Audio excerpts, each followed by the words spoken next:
আসসালামু আলাইকুম, আমি সঞ্জিতা জান্নাত হ্যাপি ভ্যাকেশন থেকে চলে এলাম আপনাদের মাঝে। আজকে আমি আপনাদের কাছে বলতে এসেছি সাউথ কোরিয়ার অ্যাপ্লাইয়ের জন্য ট্যুরিস্ট এবং বিজনেস ভিসাতে।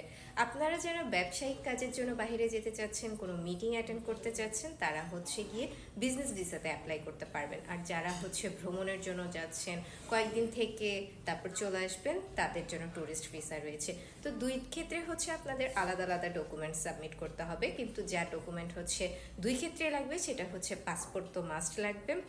আপনার আগের পাসপোর্ট থাকলে সেটাও আনতে হবে আমাদের কাছে, আর যদি নতুন পাসপোর্ট থাকে সেটাও, কজ আপনার সব ট্রাভেল হিস্টোরিটা আপনার পাসপোর্টে থাকবে, ওগুলো আমাদের লাগে।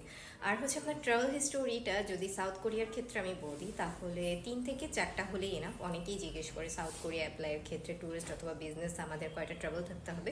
তাদের বলছি আমি, তাদের ক্ষেত্রে হচ্ছে 3 থেকে 4টা ট্রাভেল হলেই হবে। আর অবশ্যই লাস্ট 3 বছরের ট্যাক্সটা আপনারা কমপ্লিট রাখার চেষ্টা করবেন। অনেকেই প্রশ্ন করে যে জিরো রিটার্ন আছে বা কিভাবে কি দেখাবো, তো আপনারা আপনাদের লয়ারের সাথে কথা বললে তারা এখন হচ্ছে এটার সিস্টেম আছে 3 বছর কমপ্লিট করা যায়, তো ওইভাবে আপনারা 3 বছর কমপ্লিট করে রাখবেন অবশ্যই। তো আরও যদি কোনো ধরনের ইনফরমেশন লাগে, অবশ্যই সাউথ কোরিয়া রিলেটেড বিজনেস অথবা ট্যুরিস্ট ভিসাতে অ্যাপ্লাই করার ক্ষেত্রে আপনারা আমাদের সঙ্গে যোগাযোগ করতে পারেন।